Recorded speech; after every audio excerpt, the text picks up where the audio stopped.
now to Voice of Coaches. Hello and welcome to this episode of VOC with Zafar Marafi. I'm glad today to interview mentor and coach Karen Cappello, who blends proven marketing wisdom with her spiritual gifts to achieve success with ease and joy. Karen, hello.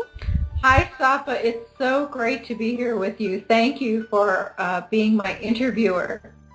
I'm so glad to interview you today, and I know you are the queen of group coaching for 10,000 hours in the past 10 years, and you have a great experience around group coaching. How do you feel about that? Oh, I'm really proud of what I have done in group coaching.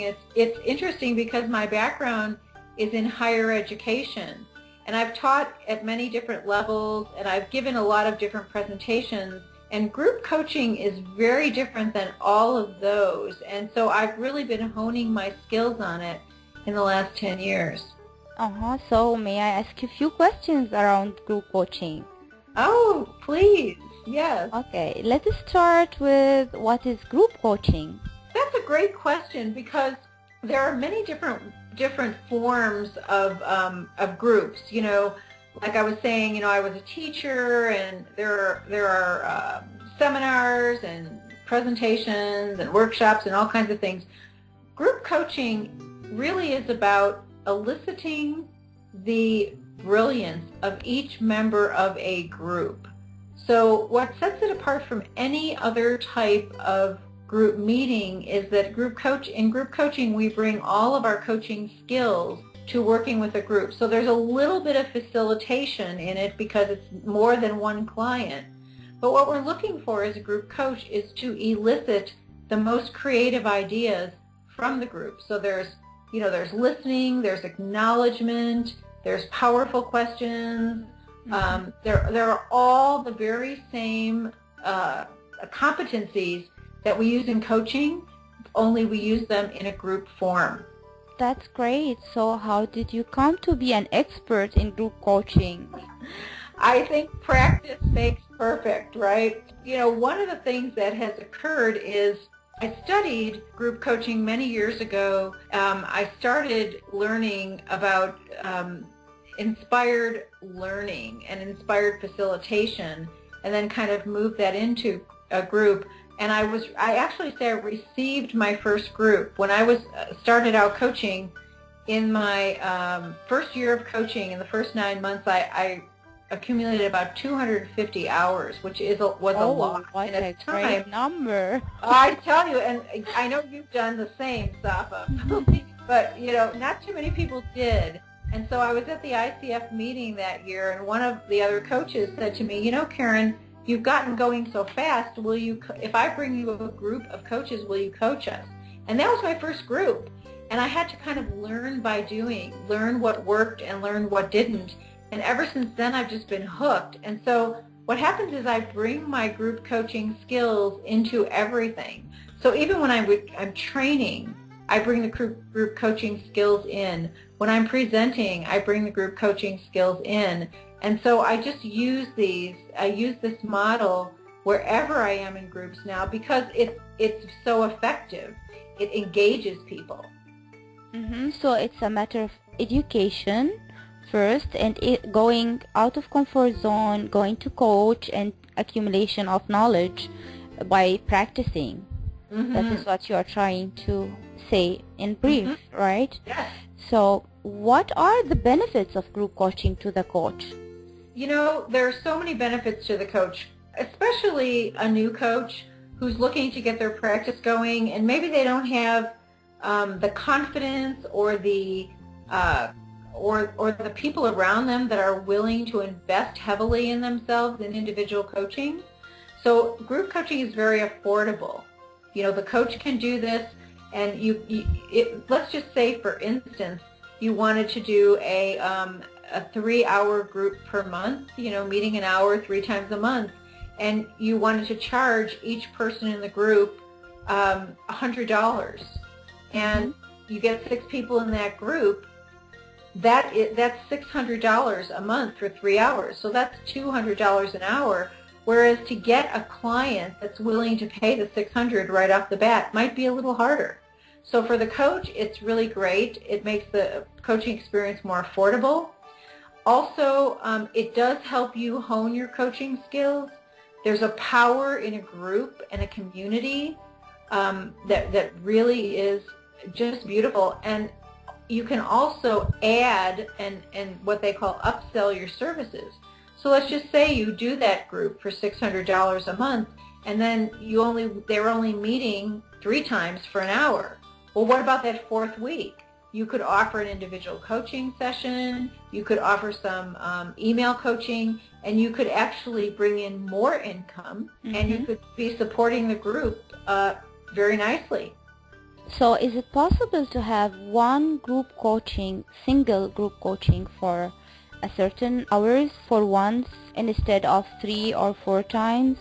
Yes, you could actually do a group coaching, maybe a VIP session, where you take a group through group coaching for a 3-hour period of time or a 5-hour period of time, based on a specific topic, and have them bring in ideas and information.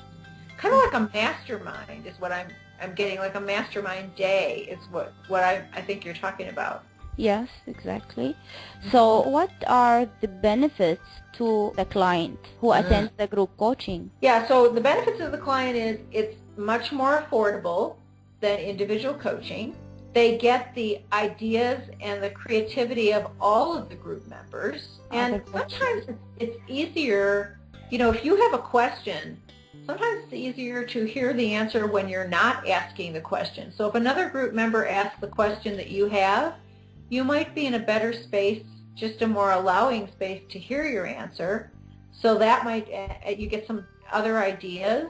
So there's community in group coaching, there's affordability, there's, being able to move forward with both a coach and with peers. So they are bounded, have sense of community, they are inspiring each other, they are impacting each other, they are trying to collaborate, learning from each other, and the coach as well, right? Absolutely. That's great. So would you mind to tell me what are some logistical tips that you have for group coaches? Yeah, Safa, everyone asks about the logistics. It's funny. Yeah. So that's a great question.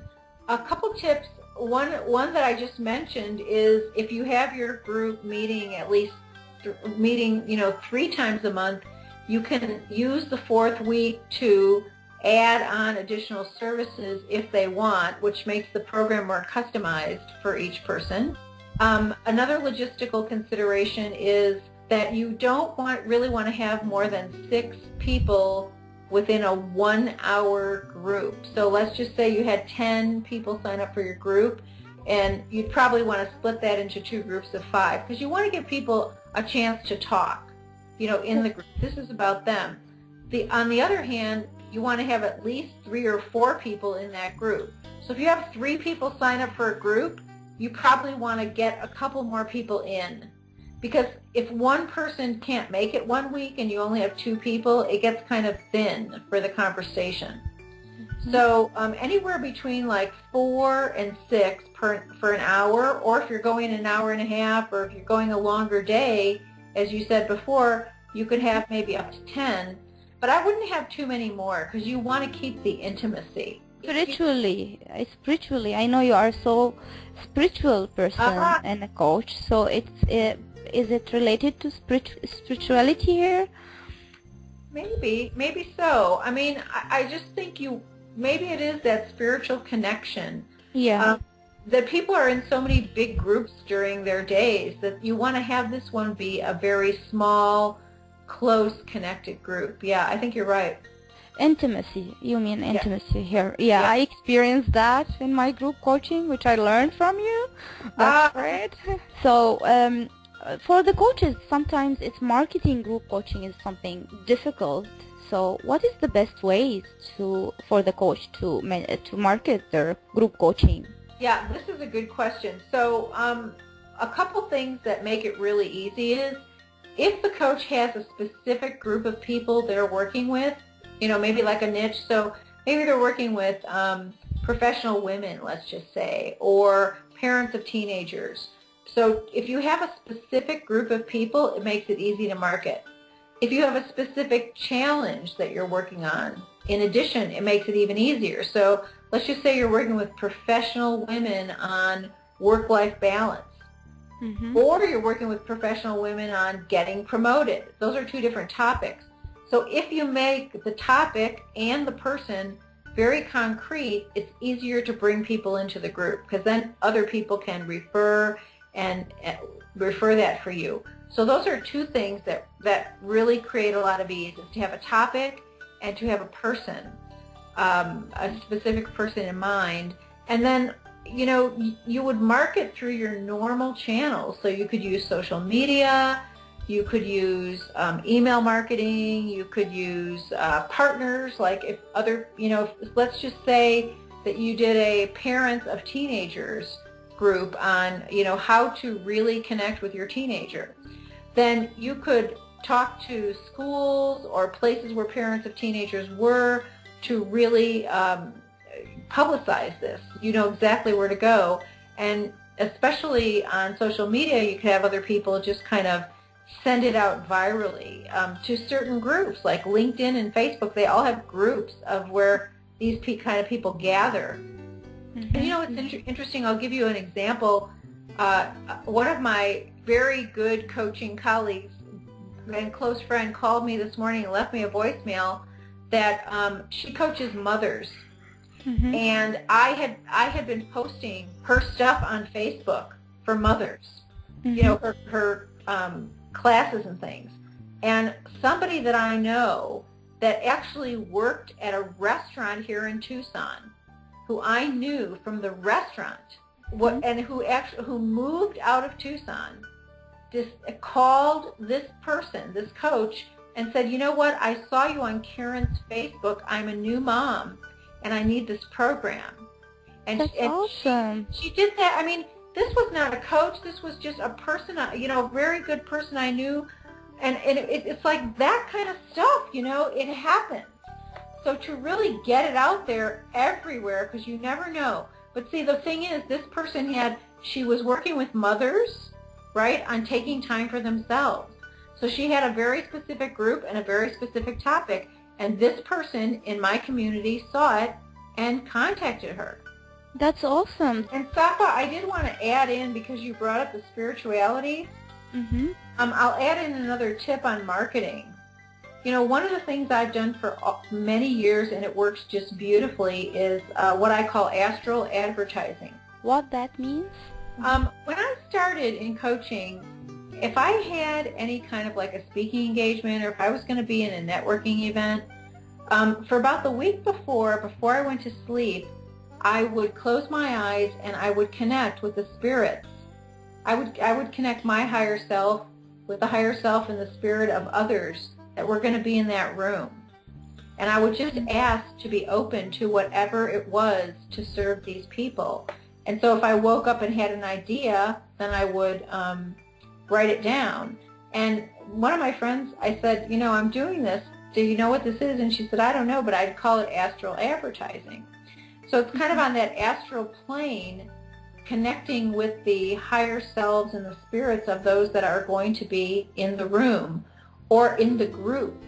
So if you had a group of, say, mothers of teenagers, then you could, the week before you were promoting this group, you could just close your eyes, and you don't have to do it at night. You could do it anytime, and really make a conscious connection with the souls, the spirits, the higher selves of all of the women who were meant to be in this group.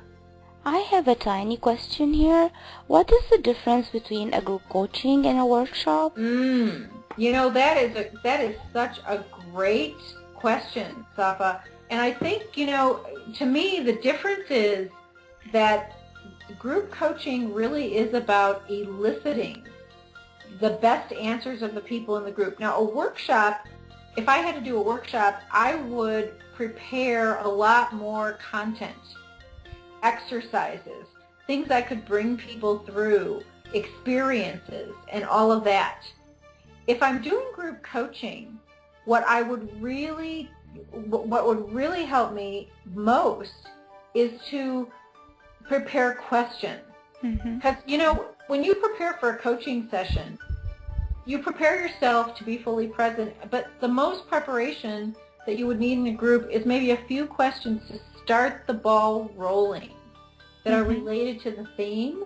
But in a group coaching session, you want the group to talk 80% of the time, right? Because you're the coach, so you're going to be asking questions or making acknowledgments for the other 20%. In a workshop, I think it's closer to maybe 40-60. You're presenting information, you're bringing through exercises and things, but you probably have handouts in a workshop. You have more of an agenda, and more of your presence is there in a workshop. In the group, you're more of a facilitator to bring out their brilliance. That is very informative answer, Karen. Blending a group coaching with a workshop. Yeah, you could do a blend. Just to be really clear about what you're doing.